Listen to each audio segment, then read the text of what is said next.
when you are going to launch an instance is on the left hand side you have instances, and then you can use this instance option to launch your instance. And here this is the operating system choice, which type of operating system I want to use, whether it is Amazon Linux or Red Hat Linux or Windows or different types. All those flavors are given.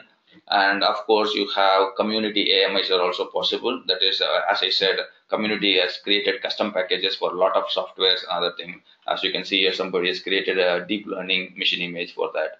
Whereas if you go to marketplace, you can pay some extra money for certain software products offered by vendors in the market.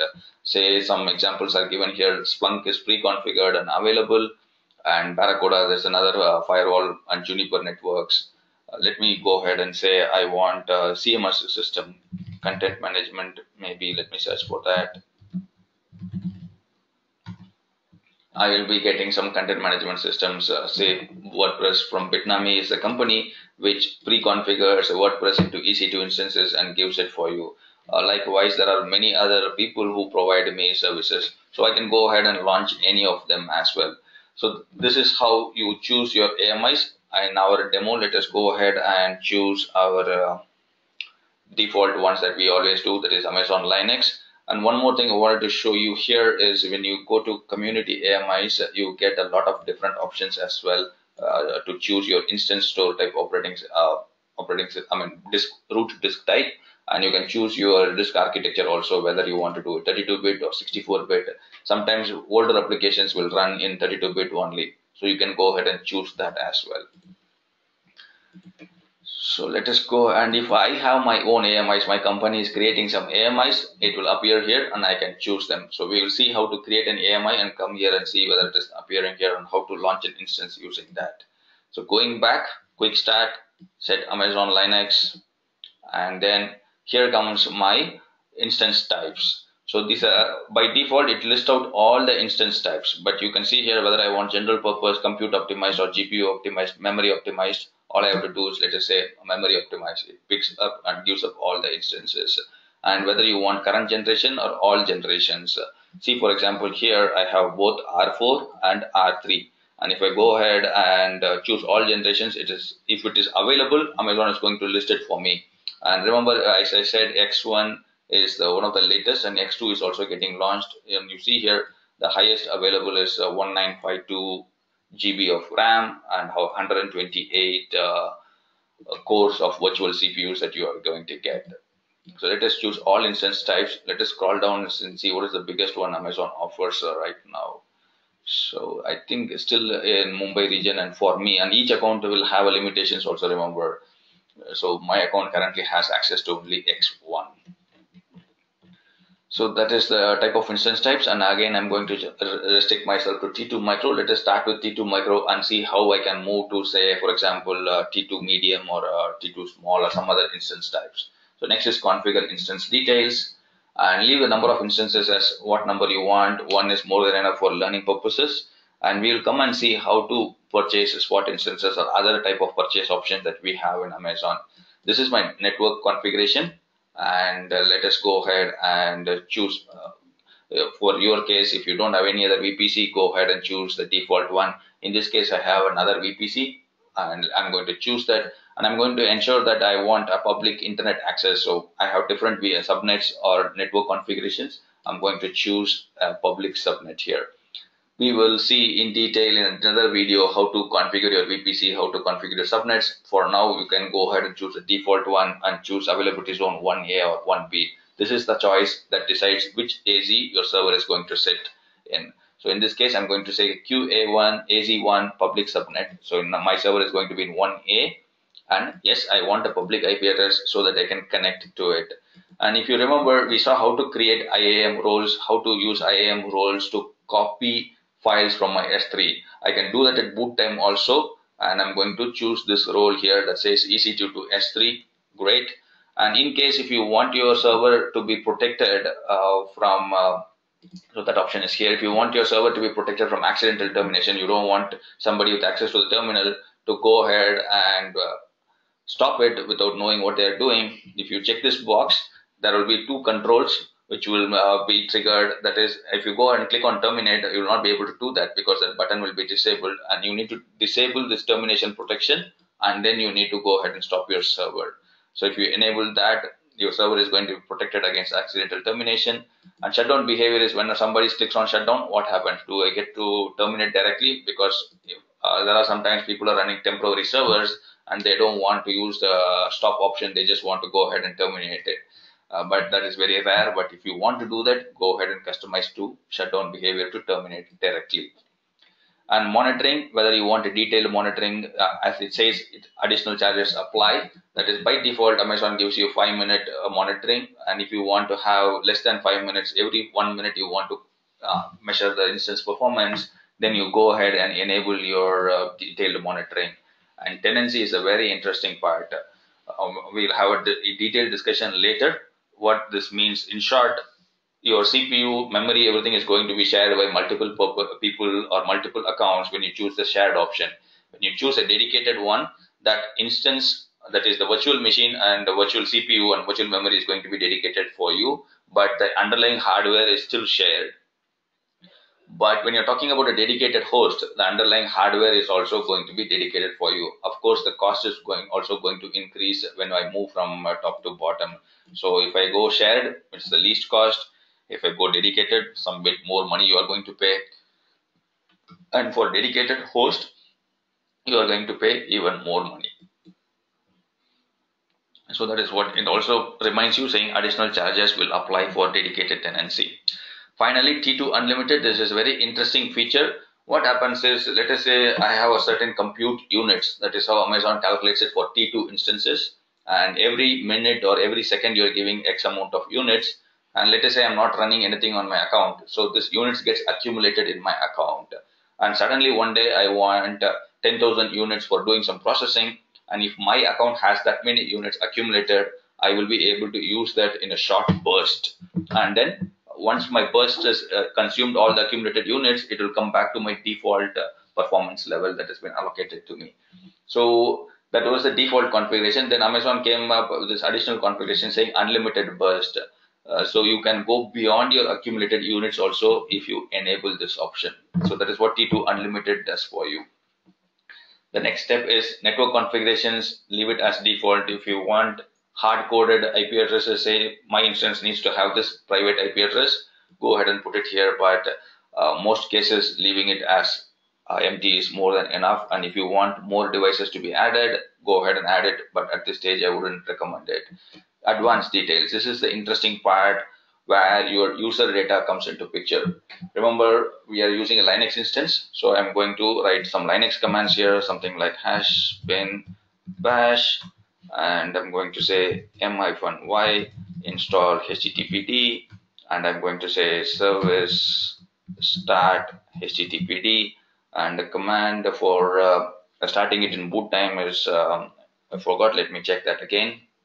So now we have filled in our user data field, and all we have to do is go ahead and next add storage. I don't want to change anything in the storage. Next add tags. Let us add a couple of our tags. My first EC2 instance. Did I spell it right?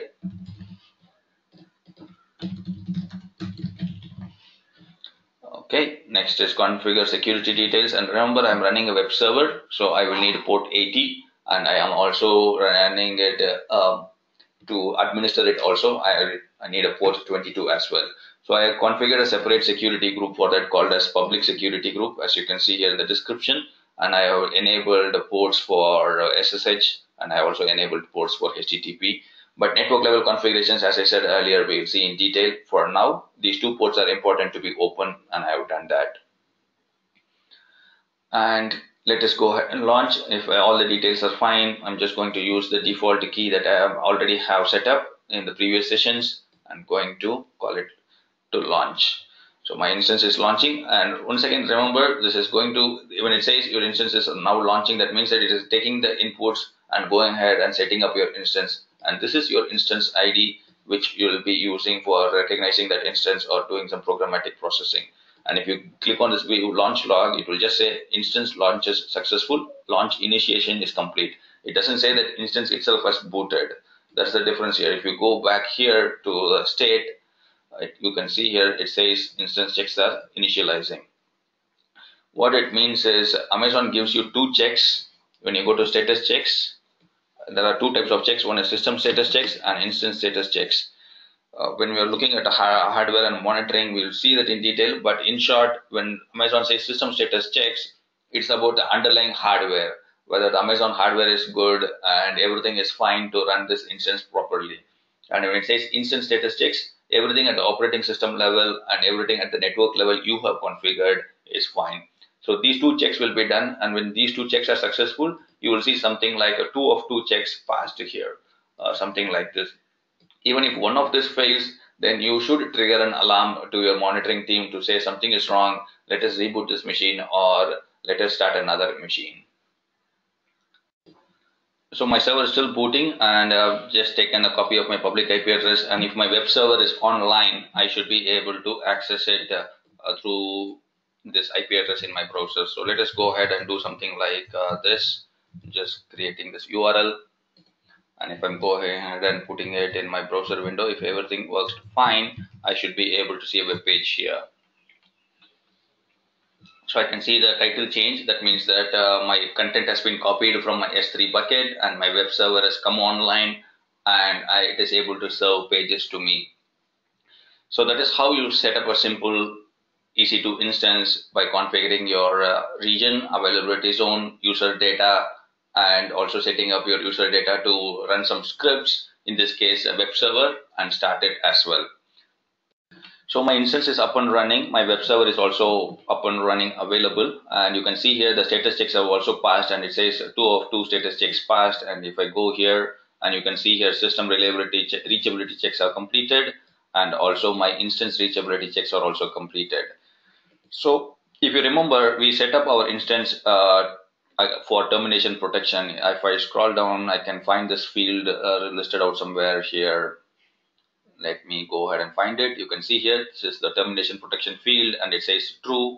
And let us go ahead and test it out. I want to go ahead, select this instance, click on actions and instance state, and I want to click on terminate now. And it comes up with a warning which says that only EBS volumes can be blah blah blah, but this big blue button is disabled. If I click on this, nothing happens. These instances have termination protection and will not be terminated, and I have to disable this termination protection to actually go ahead and terminate them. So you see a true value here. Let us go ahead and do that now. So I'm going to instance settings, change termination protection, and click on S disable. And let me go ahead and refresh my screen, and you can see here the termination protection value has changed now, and it comes back to false now. So that is how you protect your instance from accidental termination in your servers. So that is one thing. Next thing that I wanted to show you is how do you go ahead and change change the instance type. Say in this case, that is the T2 micro, I want to change it into T2 nano, or let us say T2 medium. How do I change it? There are a couple of ways. People, the one is a disruptive way, another one is a very non-disruptive way. I will show the disruptive way. The best case, in my opinion, or the quick and dirty way is I say it is go ahead and first stop your instance. Let me do it. The most common way people try to do it is go to instance type, and what they try to do is change instance type here, but it will be disabled. You cannot do that. So go to instance state, stop it, click on stop. This is why I say it is dirty, because it is taking your instance offline, and you see here the server is going into a stopping state, and then in a short while it go into a stopped state. Then we should be able to go and change the instance type, and this is the field that will go ahead and change it from T2 micro. It will go into T2 medium or something like that. Now my instance is stopped, so I have selected my instance. Go to actions and go to instance settings. Now you can see here change instance type is enabled. Go ahead and click on that, and say from T2 micro I want to go to T2 small. Just select that instance, whichever instance type that you want to go into, and then click on apply, and it is going to do some background processing and apply it. So you can see here this value, this field is also changed, and this field is also changed. And if I go ahead and start it, my server is going to have more CPU and more RAM now. So that is how simple and easy it is to move from one instance type to another instance type. But of course, this is having some downtime. If you want to avoid a downtime, what you do is you create an image out of this instance that is called as a snapshot, like you did it in what do you call it, EBS snapshots. Here also you can go ahead and do that. So I'm going to take that image and click on image, create image. Once the server comes online, we can do that, and then start a new server with a different configuration with that AMI. So in that case, the new server will be running with the latest configuration of CPU and memory. The existing server will be having the lower configurations. So that way, without downtime, also you can change your instance types. So if you remember the IP address, you can see here it is 13.126.51.116, and you can see here the IP address has changed when we did a stop and then a start. So when you use a public IP address that is given default to you by Amazon, this IP address does not persist across stopping and starting states. It will persist across reboots because it just refreshes your cache memory and temp memory, but it doesn't persist across your stop and start. And if I go ahead and let us say I refresh this, maybe if my cache is working, it might work, but since it is spinning in this side, that means that it is not working. It will say page cannot be displayed after some time. So if I go ahead and put the new IP address in my browser, it will of course work. So that if you want to have a persistent IP address, that is when your elastic IP address comes into picture. Let's just go ahead and go and assign one. Go to elastic IP, allocate a new IP address, click on allocate, and then click on close. And you have see a new IP address, and it is not allocated to any instance. That is why my instance field is empty here. So what I'm going to do now is I'm going to allocate this to my server. Associate, and click on instance ID, and I don't want to choose anything here. Automatically it will be overwriting my public IP address now. Associate, let me close this, and let me go back to my instances now. And here you can see here my public IP address has been associated now, and in fact it gives me a kind of a link so that I can click on that. If I click on that, it is going to take me to my public IP address now. That way you can easily identify which public IP address to associate it with which instance. So now if I want to access my servers, if you remember, this is the IP address I got when I rebooted my server. But if I go ahead and refresh it now, this will not be working because this has been replaced with another elastic IP that we have now assigned. So if I want to access my server, I can access it only through this public IP address. So if any of you are interested, here it is. So let us go ahead and do a stop and start and see what happens to my elastic IP now. I'm going to click on stop. And yes, stop. I want to stop my instance, and it is entering a stopping state. Okay, my instance has stopped completely, but we can still see that my elastic IP is still associated with that server. And if I go ahead and start my server also, I should be able to browse the website with the same IP address, and I don't have to asking my customers to keep on browse at the different IP addresses or connect at a different IP address. Of course, my server is still coming online. It must be picking the data from cache, but because it's still pending state. But the point is your IP address persists across reboot when you're using an elastic IP address. And remember, whenever an elastic IP is associated to a server which is not running, Amazon charges you some extra money for that. But if the server is running, 5 elastic IP addresses are free of cost for every account, and you can happily go ahead and use them. So that is what an EC2 instance and elastic IP addresses do for you. And if you want to create a machine image of this server now, all you have to do is go ahead and click on image here, and then click on create image. It's going to ask me what is the configuration description I want to give. My web instance. My web instance, do you want to reboot? Yes, I want my reboot to happen so that IO activity will be briefly stopped, and then my instance will take a snapshot. Click on create image. Let me see if I can resize it. No, not happening. And you can see here the image creation has been pending, and it will be available at this AMI now. So let us go to our AMI's section. If I go here, and you can see here the status is pending and it is doing all this activity at the background, and once it is completed, I can launch another instance with the same configuration that we just now did. And remember, it is not going to run your user data field again because this is a pre-configured image. I'm just going to take that image and then I'm going to start another server. So the IP address that we might see when we launch the new server, the private IP address on the home page will be the same. So let it create the image and then we go ahead and launch it. You can see the AMI status now in available now. So we should be able to launch any server from this AMI also now. So in case if you want to share this AMI with other people, all you have to do is come to permissions, click on edit and make this public. This AMI will be available for other people to launch from. And of course, this AMI is residing in your account. Unless they copy it to their account, it is going to consume some amount of storage from your account as well when you're sharing it.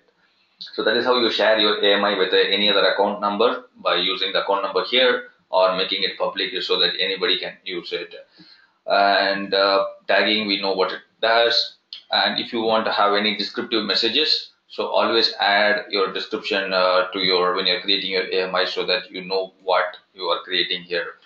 And in this case, I just mentioned it as my web server. And of course, it is possible to change your architectures and customize your AMIs, but most cases, the default ones will suffice.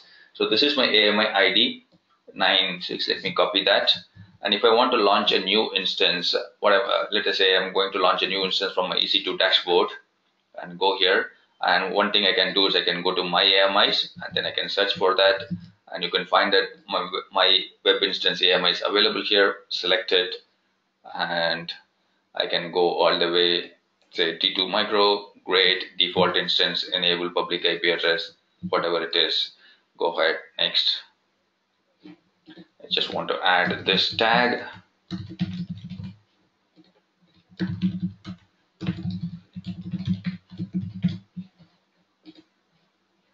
And I'm going to give a public security group, so port 80, 22 all are there. Review on launch, launch.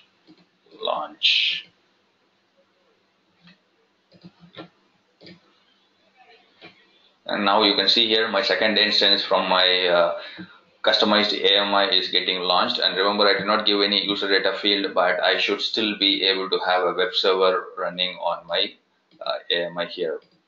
So I'm going to copy this IP address in expectation of my web server coming online. I'm going to try it in my browser now. It might take a few minutes for my web server to come online, but let us go ahead and try it out anyway. Looks like it is coming online now because I can see this is spinning in the site. You can see here my new server has come online and it has come with the same page that we created from the older image. So that is how you pre-configure certain packages or call it as golden image and start distributing it to your clients or your partners. And if you can see here, both of them are from different IP address. This is my elastic IP 13 dot something, and this is the IP address from my new server and 13.126.248, and both are different. So how do I check this in my server itself? What I'm going to do now is I'm going to log into my first server, that is here, and then going and checking my user data and metadata fields.